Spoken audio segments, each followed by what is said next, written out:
नमस्कार दोस्तों, चलिए जानते हैं हरियाणा के 50 फटाफट बड़ी खबरों को सिर्फ 10 मिनट में। लेकिन उससे पहले आप यह वीडियो कहां से देख रहे हैं हमें कमेंट में जरूर बताएं। ड्राइविंग लाइसेंस समाप्त होने के बाद भी 30 दिनों तक माना जाएगा वैध। पंजाब हरियाणा हाई कोर्ट का बड़ा फैसला। पंजाब एवं हरियाणा हाई कोर्ट ने कहा कि ड्राइविंग लाइसेंस की वैधता समाप्त होने के बाद भी 30 दिनों तक उसे वैध माना जाएगा।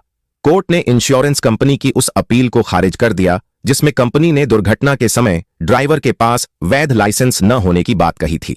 अदालत ने मोटर वाहन अधिनियम का हवाला देते हुए कहा कि लाइसेंस की वैधता समाप्त होने के बाद भी 30 दिनों की छूट अवधि होती है। धूल के गुब्बार के बीच सांस लेने को मजबूर हुए लोग, एलर्जी और सांस की बीमारी ने बढ़ाई परेशानी। पानीपत शहर में धूल प्रदूषण गंभीर समस्या बन गया है।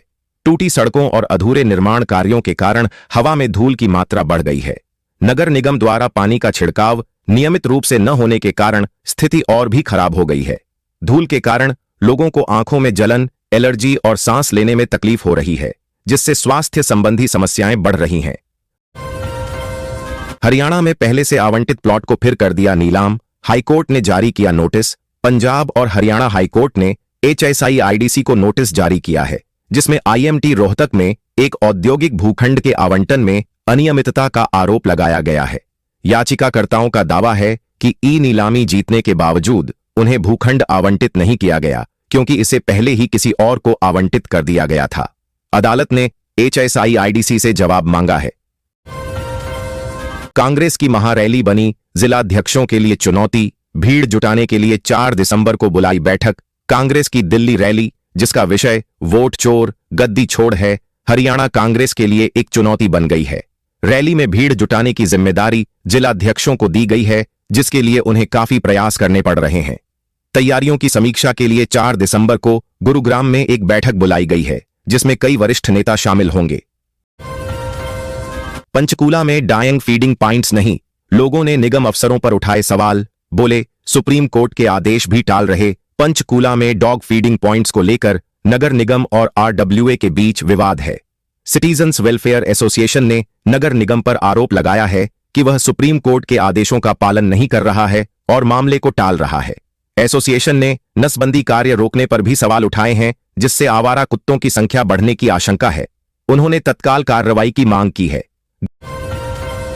गीता जयंती महोत्सव, श्लोकों से गुंजायमान हुआ पंचकूला। भव्य शोभा यात्रा बनी आकर्षण का केंद्र। पंचकूला में गीता जयंती महोत्सव धूमधाम से मनाया गया। शहर में भव्य शोभा यात्रा निकाली गई, जिसमें सैकड़ों विद्यार्थी और झांकियां शामिल हुईं। राजकीय स्नातकोत्तर महिला महाविद्यालय से शुरू हुई शोभा यात्रा में गीता के उपदेशों को दर्शाया गया। महोत्सव में 3300 विद्यार्थियों ने ऑनलाइन गीता पाठ किया और सांस्कृतिक कार्यक्रमों में भाग लेने वाले विद्यार्थियों को सम्मानित किया गया। हरियाणा में खनन माफिया और साइबर ठगों की अब खैर नहीं। ऑपरेशन ट्रैकडाउन के बाद पुलिस ने शुरू किया एक और अभियान। हरियाणा में अपराधियों के खिलाफ ऑपरेशन हॉटस्पॉट डोमिनेशन शुरू किया गया है, जिसके तहत पहले दिन 136 अपराधी गिरफ्तार हुए। इस अभियान में खनन माफिया और साइबर ठगों पर विशेष ध्यान दिया जा रहा है। पुलिस ने संवेदनशील इलाकों में सुरक्षा व्यवस्था खड़ी कर दी है और अवैध खनन में शामिल वाहनों को जब्त किया है। साइबर ठगी के मामलों में भी कई गिरफ्तारियां हुई हैं। शुरू हुई पंचकूला नगर निगम चुनाव की तैयारी। महापौर पद के आरक्षण के लिए होने वाली बैठक क्यों हुई स्थगित? पंचकूला नगर निगम चुनाव की तैयारी शुरू हो गई है। 5 जनवरी 2026 को कार्यकाल 5 जनवरी 2026 को कार्यकाल खत्म होने से पहले सभी पार्टियां सक्रिय हैं। महापौर पद के आरक्षण के लिए होने वाली बैठक स्थगित हो गई है, जिससे महिला वार्डों को लेकर अनिश्चितता है। सेक्टर 21 में भाजपा के कई दावेदार हैं। इस बार भाजपा और कांग्रेस के बीच मुकाबला होने की संभावना है। फर्जी वोटर का मुद्दा भी उठाया जा रहा है। अंबाला में फार्मा ट्रेडिंग कंपनी के कार्यालय को किया सील। बिना किसी रिकॉर्ड के दवाओं की खरीद फरोख्त का लगा आरोप। अंबाला छावनी के डिफेंस कॉलोनी में चल रही फार्मा कंपनी ट्राइडेंट ड्रग्स के कार्यालय को स्वास्थ्य विभाग ने सील कर दिया। जिला औषधि नियंत्रक ने कंपनी संचालक को 3 साल का रिकॉर्ड मांगा है। DC कार्यालय में शिकायत के बाद टीम ने यह कार्रवाई की। कंपनी पर बिना रिकॉर्ड के दवाएं बेचने का आरोप है। हालांकि कंपनी ने GST बिल दिखाए हैं। नारकोटिक्स विभाग द्वारा सील करने की अफवाह थी, जिसकी पुष्टि नहीं हुई। अंबाला में शॉर्ट सर्किट होने से दुकान में लगी आग, लाखों का सामान जलकर स्वाहा। अंबाला के अग्रवाल कॉम्प्लेक्स में fresh and green general store में आग लगने से लाखों का नुकसान हुआ। दमकल विभाग ने 1 घंटे में आग पर काबू पाया, लेकिन सारा सामान जल गया। शॉर्ट सर्किट को आग का कारण माना जा रहा है। पड़ोसियों ने पवन सहगल को सूचित किया, जिन्होंने तुरंत दमकल विभाग को बुलाया। दुकान का बीमा नहीं था, जिससे बड़ा नुकसान हुआ। सोशल मीडिया पर वायरल होने के लिए युवकों ने किया चोरी का झूठा नाटक। पानीपत रेलवे स्टेशन पर मचा बवाल। पानीपत रेलवे स्टेशन पर सोशल मीडिया पर वायरल होने के लिए युवकों ने चोरी का झूठा नाटक किया। आरपीएफ पुलिस ने उन्हें पकड़ लिया।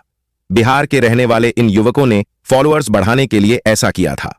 पुलिस ने वीडियो डिलीट कराकर उन्हें चेतावनी दी और छोड़ दिया। यात्रियों ने इस हरकत पर नाराजगी जताई। सीबीआई जांच में देरी पर आक्रोश। ग्रामीणों ने किया सत्याग्रह। ढिगावा मंडी में शिक्षा मनीषा की मौत के 3.5 महीने बाद भी खुलासा न होने पर ग्रामीणों ने सत्याग्रह किया। पूर्व सरपंच अनंतराम शर्मा की अध्यक्षता में हुए इस प्रदर्शन में सीबीआई जांच में देरी पर आक्रोश जताया गया। किसान नेता सुरेश कोथ ने सरकार से जल्द खुलासे की मांग की, अन्यथा आंदोलन की चेतावनी दी। रेल यात्रियों के लिए जरूरी खबर। दिल्ली जींद मार्ग पर 3 महीने नहीं चलेंगी 2 passenger train. Delhi Jind rail मार्ग पर 1 दिसंबर से 2 पैसेंजर ट्रेनें 3 महीने के लिए रद्द रहेंगी। कोहरे के कारण लंबी दूरी की ट्रेनों को सुचारू रखने के लिए यह फैसला लिया गया है। रद्द होने वाली ट्रेनों में दिल्ली जींद और जींद दिल्ली पैसेंजर ट्रेन शामिल हैं। अवध आसाम एक्सप्रेस भी सप्ताह में 1 दिन नहीं चलेगी। 500 मकान और धार्मिक स्थल को तोड़ने की तैयारी में नगर निगम। फरीदाबाद में कहां से कहां चौड़ी होगी सड़क। फरीदाबाद नगर निगम आदर्श कॉलोनी के 500 मकान और सैनिक कॉलोनी मोड़ पर बनी मस्जिद को तोड़ने की तैयारी कर रहा है। आदर्श कॉलोनी में नोटिस दिए जा चुके हैं। तोड़फोड़ के बाद सड़क को चौड़ा किया जाएगा। फ्लाईओवर बनने से जाम की स्थिति में सुधार होगा। एफएमडीए ने फ्लाईओवर के लिए सर्वे पूरा कर लिया है। निगम सरकारी जमीन से कब्जे हटाने की तैयारी में है। फरीदाबाद में बस अड्डा और मेट्रो स्टेशन के पास से अतिक्रमण हटाया। यात्रियों को मिली बड़ी राहत। फरीदाबाद में राष्ट्रीय राजमार्ग पर बस अड्डा और मेट्रो स्टेशन के पास से अतिक्रमण हटाया गया। रेहड़ियों के कारण यात्रियों को परेशानी हो रही थी और सुरक्षा का खतरा था। मेट्रो स्टेशन प्रबंधक के पत्र के बाद एनएचएआई, पुलिस और नगर निगम ने संयुक्त कार्रवाई की। अब राजमार्ग साफ और सुंदर दिख रहा है। सरकारी स्कूल को मिलेगा आधुनिक सुविधाओं से लैस नया भवन। 5000 छात्रों को मिलेगी राहत। फरीदाबाद के राजकीय आदर्श वरिष्ठ माध्यमिक विद्यालय के 5000 से अधिक छात्रों के लिए खुशखबरी है। स्कूल के नए भवन का निर्माण कार्य जल्द ही शुरू होगा। उपायुक्त विक्रम सिंह ने अधिकारियों को निर्माण कार्य शुरू करने के आदेश दिए हैं। नए भवन में आधुनिक सुविधाएं होंगी और यह सीएम घोषणा के तहत बनेगा। इसमें लाइब्रेरी, कंप्यूटर लैब और खेल का मैदान भी होगा। गुरुग्राम में रिजवुड एस्टेट बनी जीरो वेस्ट सोसाइटी। 10 साल की लगातार पहल अब बनी मिसाल। गुरुग्राम के रिजवुड एस्टेट आरडब्ल्यूए ने 10 साल की मेहनत से जीरो वेस्ट सोसाइटी बनकर मिसाल कायम की है। सोसाइटी में घर घर जाकर कचरा अलग करने के लिए लोगों को जागरूक किया गया।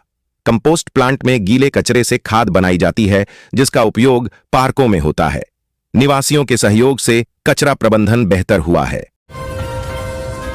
अंतर्राष्ट्रीय गीता महोत्सव के दौरान 21,000 बच्चों सहित विभिन्न देशों में हुआ वैश्विक गीता पाठ। कुरुक्षेत्र में अंतर्राष्ट्रीय गीता महोत्सव के दौरान 21,000 बच्चों ने वैश्विक गीता पाठ में भाग लिया, जिससे वातावरण भक्तिमय हो गया। मुख्यमंत्री नायब सिंह सैनी ने इस अवसर पर छात्रों के लिए अवकाश घोषित किया। योग गुरु बाबा रामदेव और स्वामी ज्ञानानंद महाराज भी उपस्थित थे। मुख्यमंत्री ने कहा कि गीता का संदेश पूरी मानवता के लिए प्रेरणादायक है और प्रधानमंत्री मोदी के प्रयासों से यह महोत्सव अंतर्राष्ट्रीय स्तर पर मनाया जा रहा है। हरियाणा सरकार ने अटैली क्षेत्र को दी सौगात।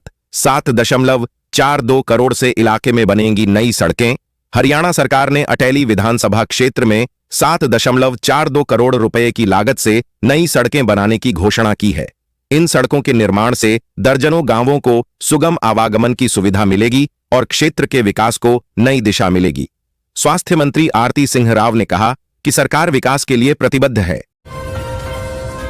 नारनौल में दिखा भक्ति का अद्भुत संगम। 2 अलग अलग संगठनों की प्रभात फेरियों से गूंजा राधे राधे। नारनौल में 2 अलग अलग धार्मिक संगठनों द्वारा निकाली गई प्रभात फेरियों ने भक्ति का अद्भुत संगम प्रस्तुत किया। राधे राधे के जयकारों से शहर गूंज उठा। श्रद्धालुओं ने भजन गाए, नृत्य किया और भगवान कृष्ण के प्रति अपनी आस्था व्यक्त की। प्रभात फेरियों ने एकता और सद्भाव का संदेश दिया। 2002 की वोटर लिस्ट से मेवात में खलबली। एसआईआर के चलते राजस्थान में ब्याही बेटियां हो रही परेशान। वर्ष 2002 की मतदाता सूची से 102 मतदाताओं के नाम गायब होने से राजस्थान में ब्याही महिलाओं को परेशानी हो रही है, क्योंकि उनसे 2002 की वोटर लिस्ट मांगी जा रही है। नूंह जिले के तावड़ू खंड के सूबा सिद्धि गांव का मामला सामने आया है, जहां मतदाता सूची के 2 पेज गायब हैं।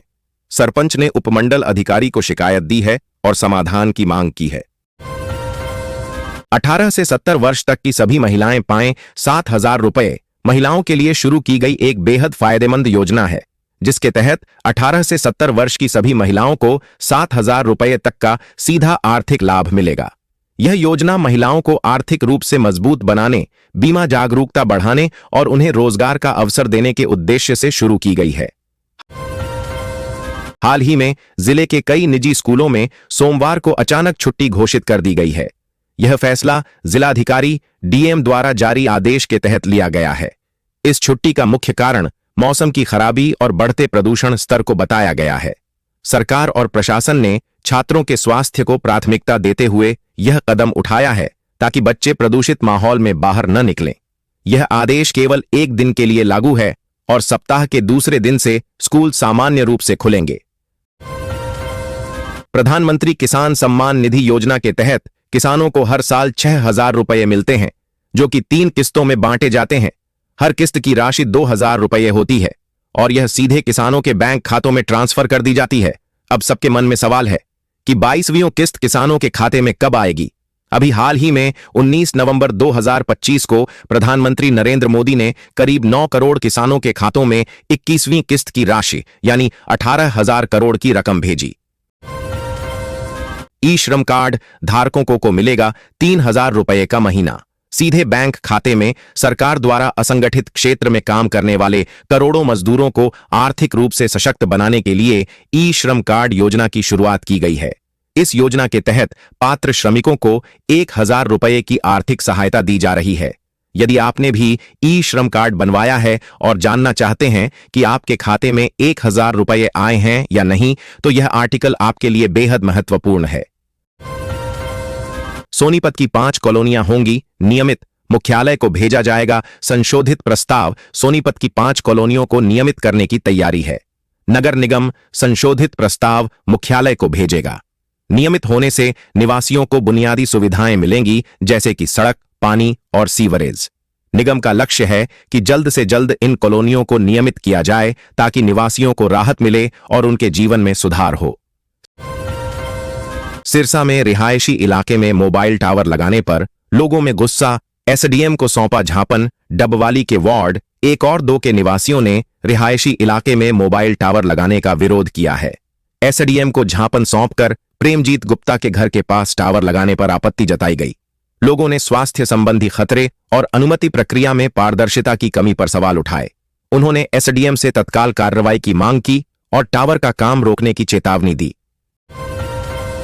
गीता महोत्सव में चमका हरियाणा का बोंदवाल परिवार। नई संसद से अंतर्राष्ट्रीय मंचों तक लकड़ी की नक्काशी का अद्भुत सफर।